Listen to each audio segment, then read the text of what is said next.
ছাত্ৰ ছাত্ৰীসকল তোমালোক সকলোকে মোৰ NB এডুকেশ্যন চেনেলটোলৈ স্বাগতম জনাইছোঁ। মই আজি তোমালোকৰ ক্লাছ 4 ইউনিট 1 ৱেক আপ কবিতাটোৰ পিছৰ প্ৰশ্নখিনি তোমালোকৰ লগত আলোচনা কৰিম। তোমালোকে মনোযোগেৰে শুনিবা।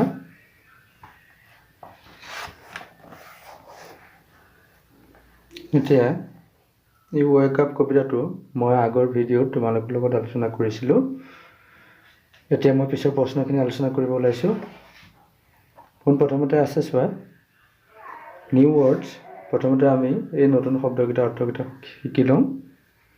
New words lovely, বাজিং, sleepy head, টিনিয়েষ্ট।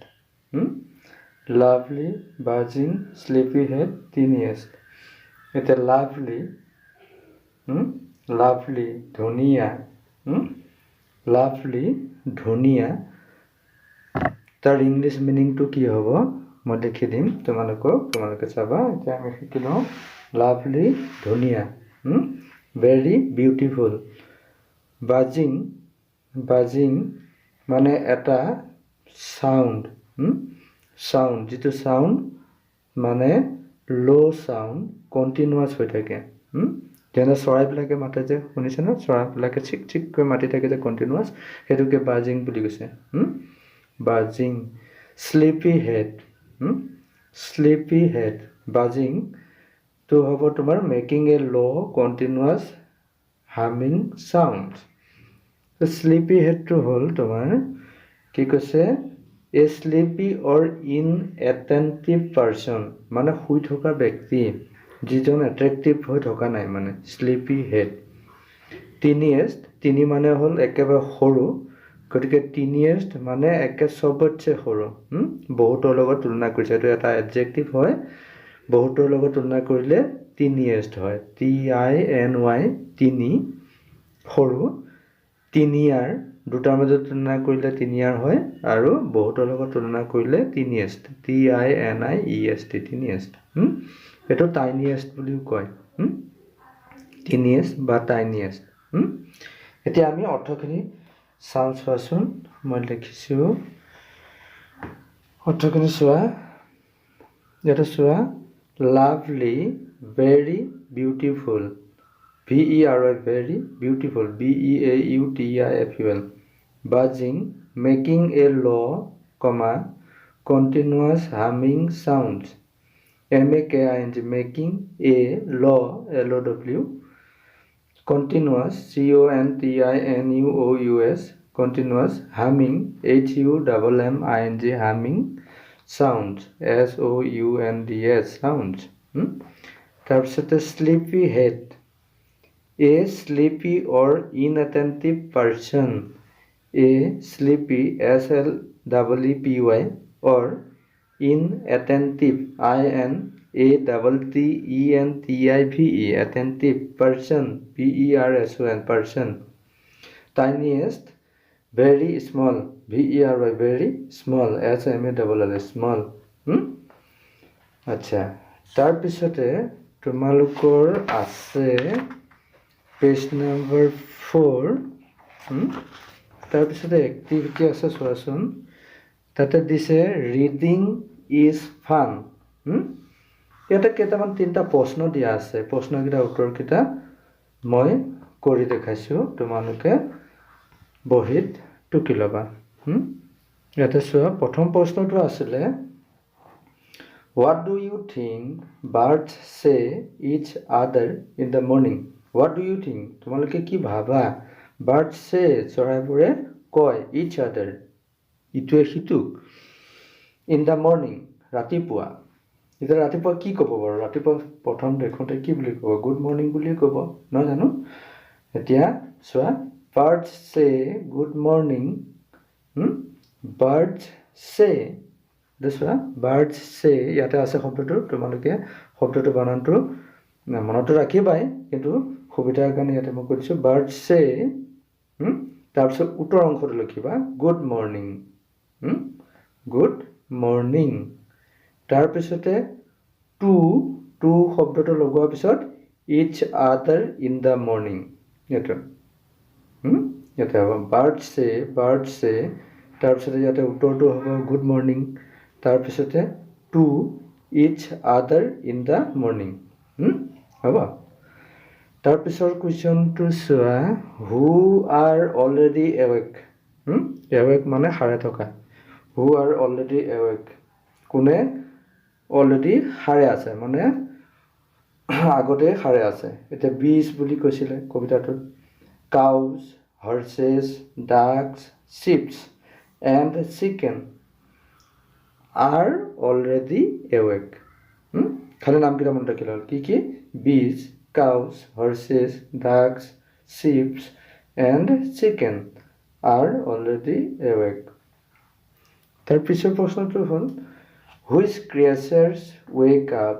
In the morning before the child does which creatures কোনবিলাক সৰু সৰু জীৱ থকা প্ৰাণী ৱেক আপ সাৰে আছিলে ইন দ্য মৰ্ণিং ৰাতিপুৱা before the child does before আগতে দ্য চাইল্ড ডাজ তাৰমানে শিশুটোৰ আগতে কোনবিলাক প্ৰাণী সাৰে আছিল তেতিয়া হ'ব উত্তৰটো হ'ব বাৰ্ডছ আগৰ নিচিনা অকল বাৰ্ডছটো ইয়াতে লগ লাগি যাব birds bees cows horses ducks chicks and chicken birds bees cows horses ducks chicks তাৰপিছতে চিকেন ৱেক আপ এইটো ইয়াৰ পৰা প্ৰশ্নৰ পৰা আহিব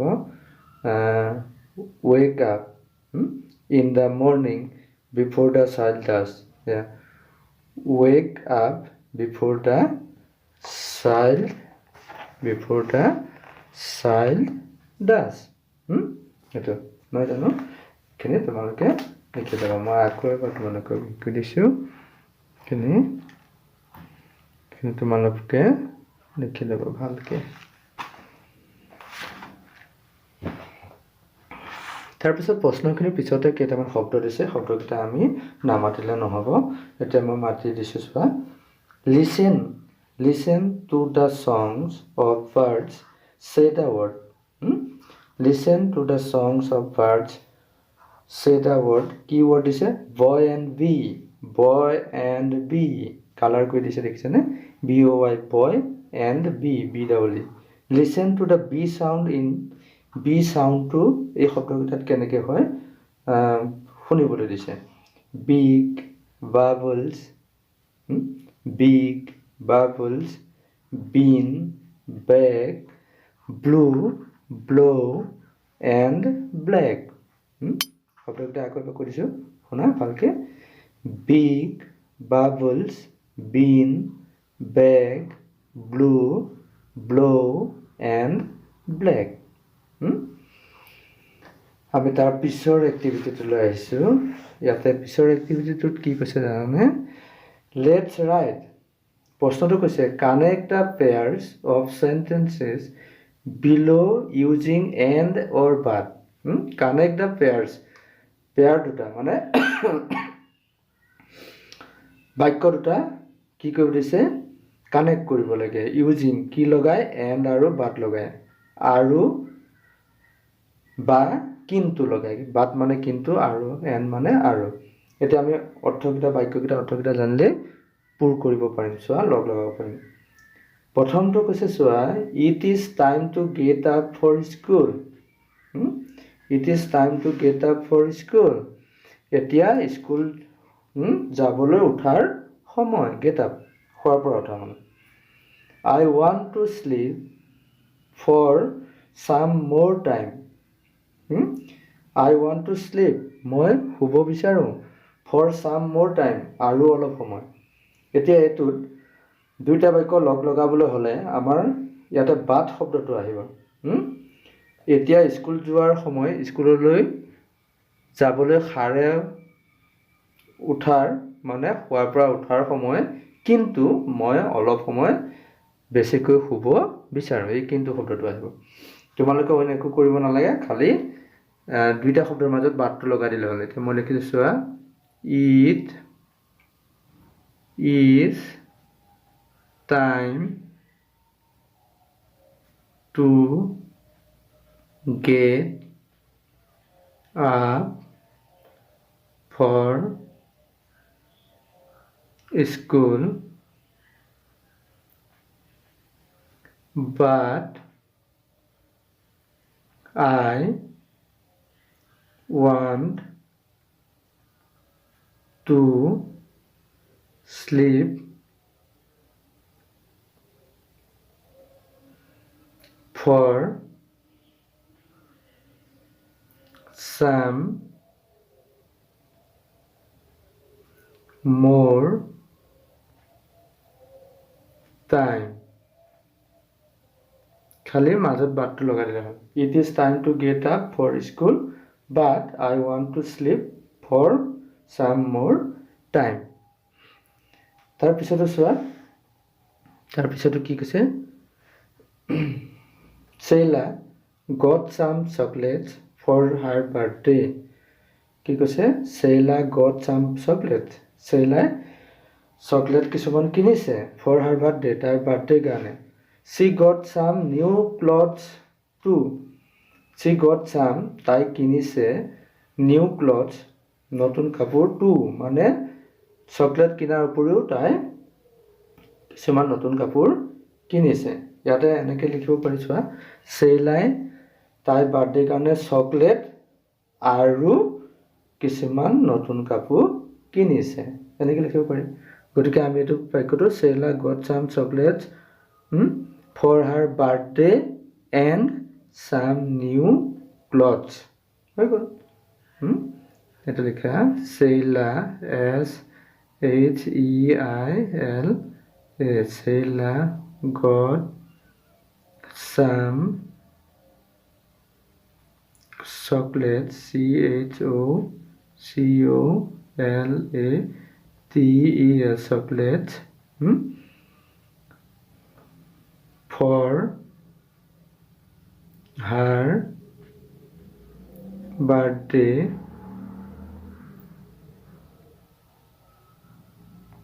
and some new new clothes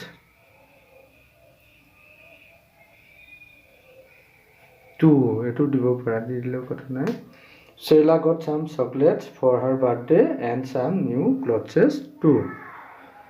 তাৰপিছতো কৈছে চোৱা everyone has gone to sleep. Everyone has gone to sleep.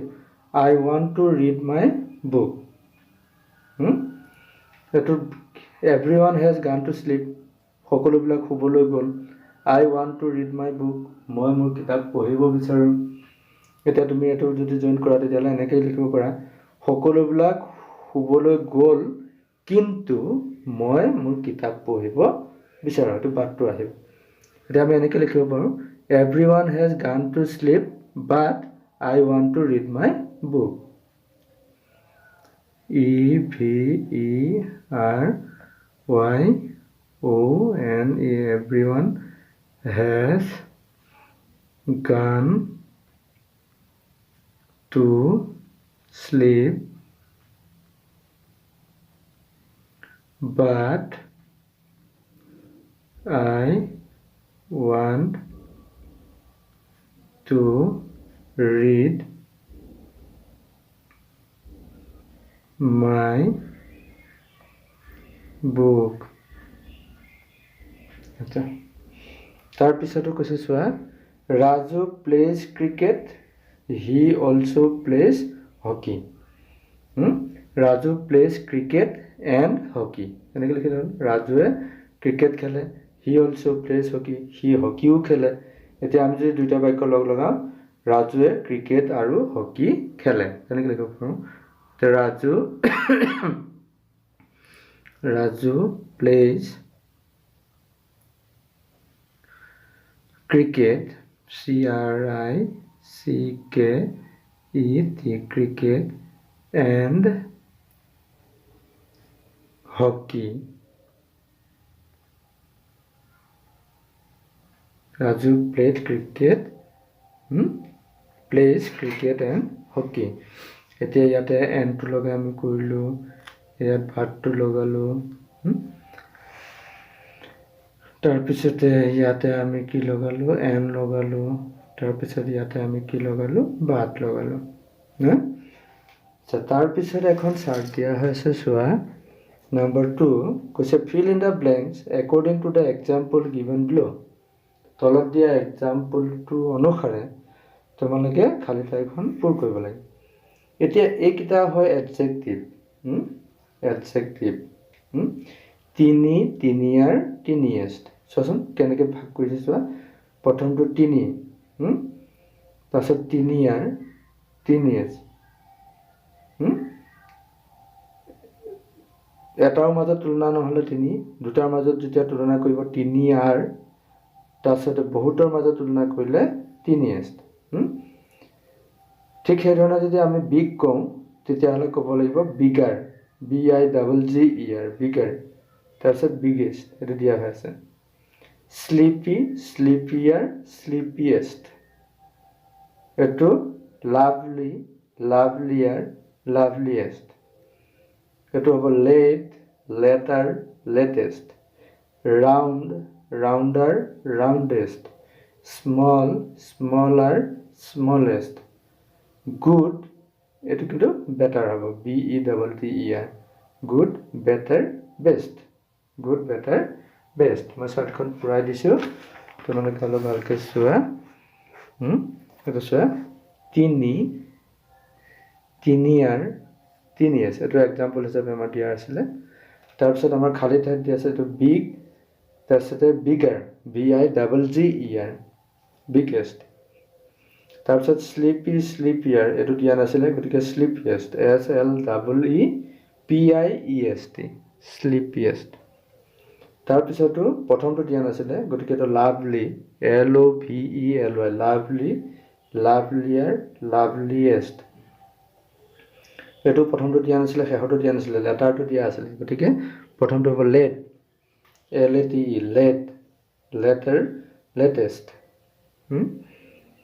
তাৰপিছত ৰাউণ্ড তাৰপিছত হ'ল ৰাউণ্ড ৰাউণ্ডাৰ ৰাউণ্ডেষ্ট এই দুটা দিয়া নাই গতিকে ৰাউণ্ডাৰ ৰাউণ্ডেষ্ট তাৰপিছত small smaller smallest good better best good better best ছাত্ৰ ছাত্ৰীসকল আজিলৈ ভিডিঅ'টো ইমানতে সমাপ্ত হ'ল তোমালোকৰ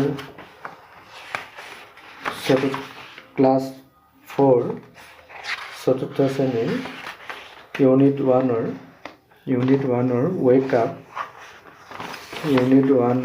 ৱেক আপ কবিতাটিৰ আমি ইতিমধ্যে সমাপ্ত কৰিছোঁ পিছত আমি নেহা সালাম ব্লগ এই পাঠটো আলোচনা কৰিম নিশ্চয় তোমালোকে কিছু কথা এই ভিডিঅ'টোৰ পৰা শিকিব পাৰিলা হওক যদি ভাল পালা ভিডিঅ'টো লাইক কৰিবা কমেণ্ট কৰিবা আৰু লগ বন্ধুৰ লগত শ্বেয়াৰ কৰিবা আৰু যদি মোৰ চেনেলটোত NB এডুকেশ্যন চেনেলটোত তোমালোক নতুনকৈ আহিছা গতিকে বিভিন্ন ধৰণৰ তোমালোকৰ পাঠ্যপুথিৰ আধাৰিত ভিডিঅ'সমূহ পাই থাকিবৰ কাৰণে ছাবস্ক্ৰাইব কৰি ল'বা আৰু লগতে থকা বেল আইকনটো প্ৰেছ কৰি অল অপশ্যনত প্ৰেছ কৰি দিবা যাতে তোমালোকে মোৰ ভিডিঅ'সমূহ খুব সোনকালে মই আপলোড দিয়াৰ লগে লগে তোমালোকে পাই থাকা ধন্যবাদ